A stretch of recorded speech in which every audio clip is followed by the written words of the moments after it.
Hi friends, welcome to my channel கிறிஸாஸ் kitchen recipe.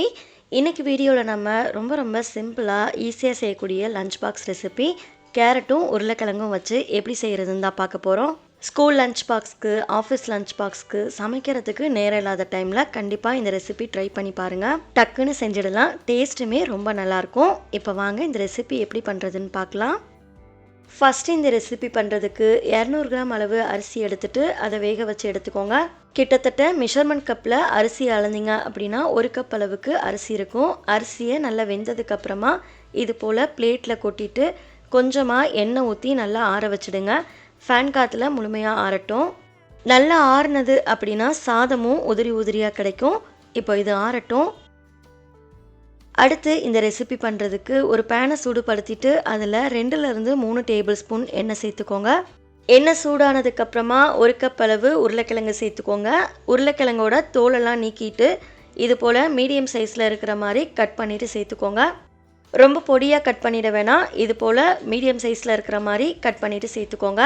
சேர்த்துட்டு இதை அடுப்பை மிதமான தீயில் வச்சு ஒரு 2 நிமிஷம் போல் நல்லா வதக்கிக்கோங்க. 2 நிமிஷம் போல் கிழங்கு வதங்கி வந்ததுக்கப்புறமா அடுத்து இதில் 1/2 கப் அளவு கேரட் சேர்த்துக்கோங்க. கேரட்டையும் பார்த்திங்கன்னா இது போல் மீடியம் சைஸில் இருக்கிற மாதிரி கட் பண்ணிவிட்டு சேர்த்துக்கோங்க. சேர்த்துட்டு இதையும் நல்லா வதக்கிக்கோங்க. இது வதங்கும் போதே இதில் கொஞ்சமாக உப்பு சேர்த்துட்டு நல்லா வதக்கிக்கோங்க. இதை மிக்ஸ் பண்ணதுக்கப்புறமா ஒரு 3 நிமிஷம் போல் அடுப்பை லோ ஃப்ளேமில் வச்சு இதை க்ளோஸ் பண்ணிவிடுங்க. காய் பார்த்திங்கன்னா இந்த எண்ணெயிலேயே நல்லா வேகட்டும். 3 நிமிஷம் ஆனதுக்கப்புறமா இதை ஓப்பன் பண்ணிக்கோங்க. நீங்கள் நடுவில் ஓப்பன் பண்ணிவிட்டு அப்பப்போ மிக்ஸ் பண்ணி விட்டுக்கோங்க. அப்போ தான் அடி பிடிக்காமல் இருக்கும். இது வதங்கினதுக்கப்புறமா பார்த்தீங்கன்னா கிழங்குமே இது மாதிரி நல்லா சாஃப்டாக ஆயிரும். இந்த அளவுக்கு நல்லா சாஃப்டாக வெந்து வந்ததுக்கப்புறமா இப்போ இது எல்லாத்தையுமே நம்ம வெளியில் எடுத்துடலாம். வெளியில் எடுத்துட்டு இதை தனியாக ஒரு பிளேட்டில் எடுத்து வச்சுடுங்க. அடுத்து இதே எண்ணெயிலேயே 2 பிரியாணி இலை சேர்த்துக்கோங்க.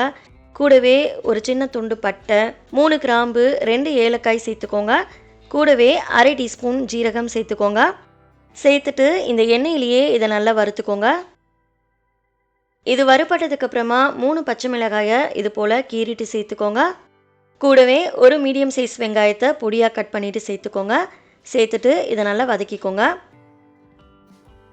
வெங்காயம் வதங்கும் போதே 5லேருந்து 6 போல் முந்திரி பருப்பை உடச்சிட்டு சேர்த்துக்கோங்க. சேர்த்துட்டு இதை நல்லா மிக்ஸ் பண்ணி விட்டுக்கோங்க. வெங்காயம் இது போல் வதங்கி வந்ததுக்கப்புறமா அடுத்து இதில் ஒரு கொத்து கருவேப்பிலை சேர்த்துக்கோங்க. கூடவே ஒரு டேபிள் ஸ்பூன் இஞ்சி பூண்டு பேஸ்ட்டை ஃப்ரெஷ்ஷாக அரைச்சிட்டு சேர்த்துக்கோங்க. இப்போது இதோட பச்சை வாசனையெல்லாம் போகிற அளவுக்கு அடுப்பை லோ ஃப்ளேமில் வச்சுட்டு இதை நல்லா கலந்து விட்டுக்கோங்க. இஞ்சி பூண்டோட பச்சை வாசனையெல்லாம் போனதுக்கப்புறமா அடுத்து இதில் நம்ம எண்ணெயில் ஃப்ரை பண்ணி வச்சுருந்த உருளைக்கிழங்கையும் கேரட்டையும் சேர்த்துக்கோங்க. சேர்த்துட்டு இதை ஒரு டைம் நல்லா கலந்து விட்டுக்கோங்க. அடுத்து இதில் நம்ம மசாலா சேர்த்துக்கலாம். 1/4 டீஸ்பூன் மஞ்சள் தூள் சேர்த்துக்கோங்க. கூடவே 1/2 டீஸ்பூன் மிளகாய் தூள், 1 டீஸ்பூன் மல்லித்தூள் சேர்த்துக்கோங்க. மசாலா சேர்த்ததுக்கப்புறமா இதை 1 நிமிஷம் போல் நல்லா கலந்து விட்டுக்கோங்க. 1 நிமிஷம் போல் நல்லா கலந்ததுக்கப்புறமா நம்ம வேக வச்சுருந்த சாதத்தை உள்ளே சேர்த்துக்கோங்க. அடுப்பை லோ ஃப்ளேமில் வச்சுட்டு சேர்த்துக்கோங்க. அப்போ தான் அடி பிடிக்காமல் இருக்கும். சாதத்தை உள்ளே சேர்த்ததுக்கப்புறமா அடுத்து இதில் இதுக்கு தேவையான அளவுக்கு உப்பு சேர்த்துக்கோங்க.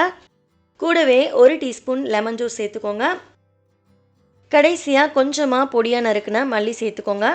சேர்த்துட்டு இதை நல்லா கலந்து விட்டுக்கலாம். அடுப்பை லோ ஃப்ளேமில் வச்சுட்டு நல்லா கலந்து விட்டுக்கோங்க. நல்லா கலந்ததுக்கப்புறமா இதை மூடி போட்டு மூடிட்டு ஒரு 2 நிமிஷத்துக்கு இதை குக் பண்ணி எடுத்துக்கோங்க. 2 நிமிஷம் ஆனதுக்கப்புறமா இதை ஓப்பன் பண்ணிவிட்டு ஒரு கரண்டி வச்சு நல்லா மிக்ஸ் பண்ணி விட்டுக்கோங்க. அவ்வளோதான், ரொம்ப சிம்பிளான டேஸ்டான பொட்டேட்டோ கேரட் ரைஸ் சூப்பராக தயாராகிடுச்சு. இது கூட சைட் டிஷ்க்கு தயிர் பச்சடி வச்சு சாப்பிட்டு பாருங்கள், ரொம்ப நல்லாயிருக்கும். இதை வீட்டில் ஒரு டைம் செஞ்சு பாருங்கள். ட்ரை பண்ணி பார்த்துட்டு ரெசிபி எப்படி வந்ததுன்னு மறக்காமல் உங்களோட ஃபீட்பேக்கை ஷேர் பண்ணிக்கோங்க. இந்த ரெசிபி உங்களுக்கு பிடிச்சிருக்குன்னு சொல்லி நினைக்கிறேன். வீடியோ பிடிச்சிருந்தா லைக் பண்ணிவிட்டு சேனலை சப்ஸ்கிரைப் பண்ணிக்கோங்க. நெக்ஸ்ட் ஒரு ரெசிபி வீடியோவில் பார்க்கலாம். தேங்க்ஸ் ஃபார் வாட்சிங். பபாய்.